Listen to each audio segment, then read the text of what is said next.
Welcome to the Get Productive podcast. I am Detola Amore, your host and productivity coach. Join me as we explore powerful tips and proven strategies to boost your productivity.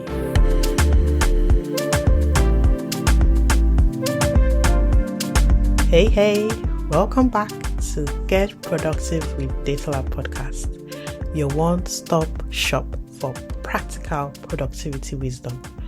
On this podcast, we show you how to embrace the flourishing, productive life you deserve. This is episode 7. If this is your first time listening to the Get Productive with Detola podcast, it is great to have you here. I am so glad you stopped by, and I hope you find this episode useful. So that you don't miss any future episodes, please go to www.detolaamore.com/podcast and subscribe now. I will add this link to the show notes. If you are a returning listener, I appreciate you for coming back. The other day, I got this lovely review from Remy she put this on Apple Podcasts, and she said, as a working mom, productivity is such a crucial concept for me. I am excited to hear Detola's tips and ideas. I love the focus on joy and enjoying the journey instead of being narrowly focused on the destination. Looking forward to more. Oh, thank you, Remy, for your lovely feedback. I truly appreciate you. And to you, my listeners, I would love to hear your thoughts on the Get Productive with Detola podcast so far. So if you've already listened to a few episodes, kindly consider rating it on your preferred podcast platform, such as Spotify or Apple Podcasts. A 5-star rating and a review will be highly appreciated. Your support will help reach more people and spread valuable content worldwide. Also, I will be grateful if you could recommend the podcast to at least 2 people who you believe will find it beneficial. The more people listen, the more productive our community will become. So thank you in advance for your support. I genuinely appreciate it. On the last episode, episode 6, I shared from my heart why this podcast matters and why productivity matters. So I encourage you, if you haven't listened to that, to please listen to that episode and all the other previous episodes, as it will set the tone for upcoming episodes. Over the next few episodes, we will shift our focus to explore some challenges that hinder our productivity and explore effective strategies to overcome them. Today, on episode 7, we are going to be tackling a universal foe. Yes, that enemy called procrastination. I have a feeling, as I'm recording this right now, that this episode might be slightly longer than others. So please bear with me. And depending on how long it gets, I might split it into 2 parts, but let's see how that goes, okay? So, procrastination. Let's face it, we've all experienced that sinking feeling of approaching deadlines with a mountain of unfinished tasks, or that to-do list feeling like Mountain Everest. But fear not, there's hope. In this episode, we would explore the reasons behind procrastination, the effects procrastination has on us, and I will equip you with powerful strategies to conquer it so you can finally get things done and stay productive. There was a study done by a man called Joseph Ferrari. He's a renowned procrastination researcher and also the author of Still Procrastinating, the No Regret Guide to Getting It Done. And Joseph Ferrari found that around 20% of US adults are chronic procrastinators. But we all know that procrastination isn't just an American problem. It is a global problem. Other research suggests that 20 to 25% of adults are considered chronic procrastinators, which again tallies with what the research shows in the US. This research also shows that about 50% of adults admit they procrastinate from time to time. In a recent eye-opening survey conducted by Legal & General, which was done by 1,000 participants in the UK, the results revealed that more than half, that about 52%, believe procrastination had impacted their lives in various ways. We will go deeper into some of the results of this survey later. Now, we already said that procrastination is a global problem. So why do we do this to ourselves? Why do we procrastinate? The reality is that there are numerous reasons behind this behavior. According to the book Learning and Motivation Strategies, Your Guide to Success, written by Tuckman, RB, I hope I pronounced that well, and Smith, there are 15 key reasons why people procrastinate. But because of time, I have summarized those key 15 points into 4 main categories. So category 1, why people procrastinate, is the fear of failure. And it is a very common reason for procrastination. When people are afraid of failing, they may avoid starting tasks altogether or putting them off until the last minute.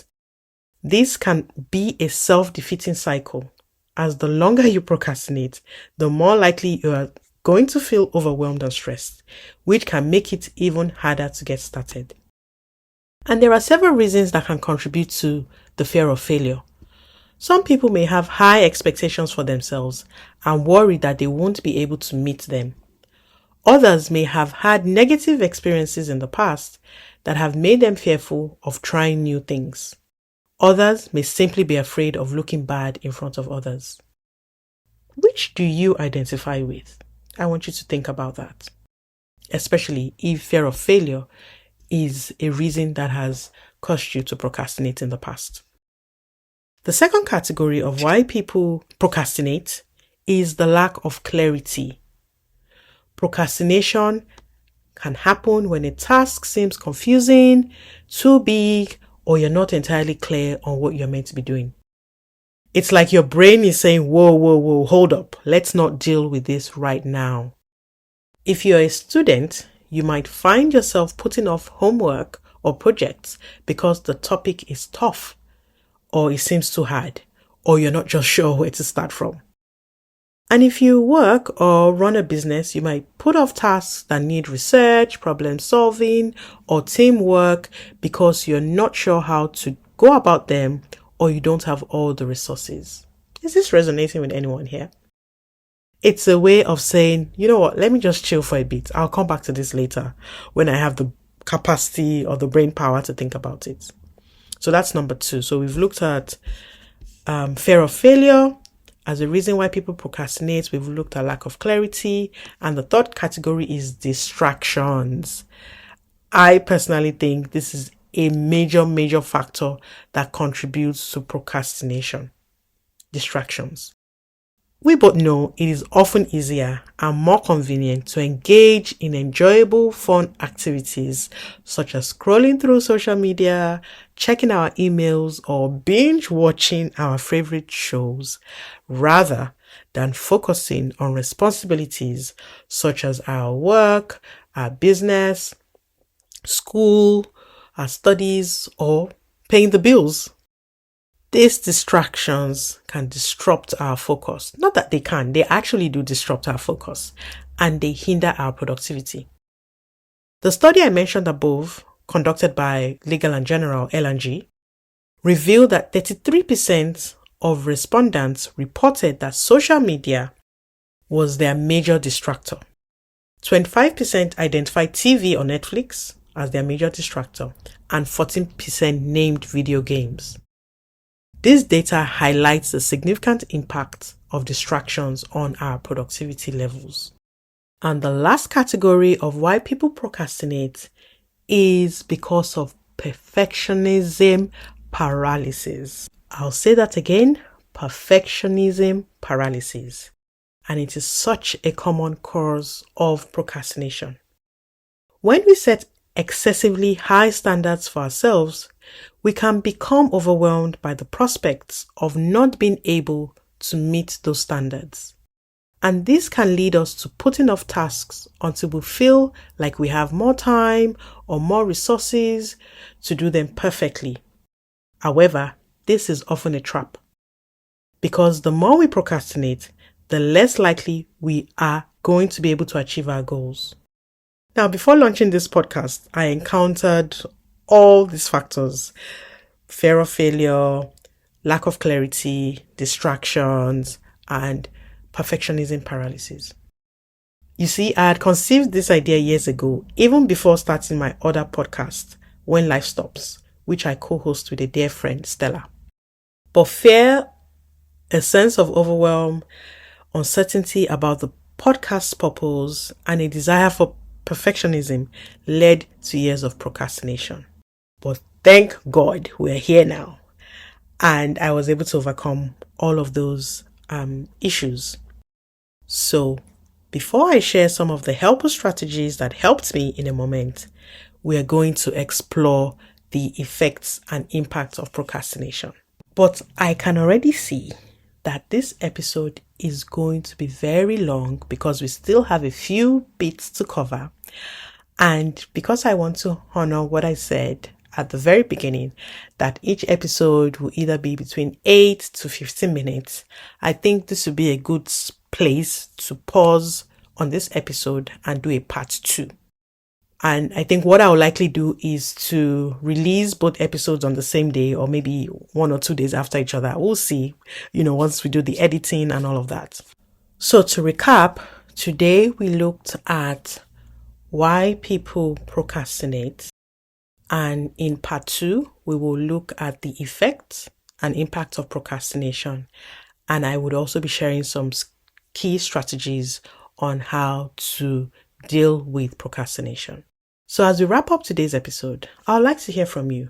Which one of those categories would you say resonated with you when it comes to procrastinating? Is it fear of failure? Is it lack of clarity? Is it distractions? Or perfectionism paralysis?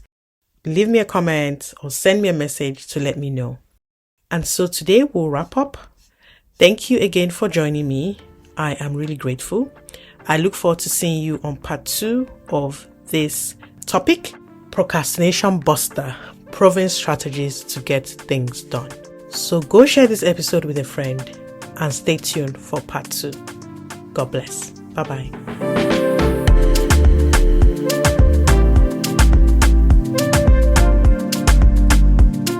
Thank you for joining me on this episode of the Get Productive podcast.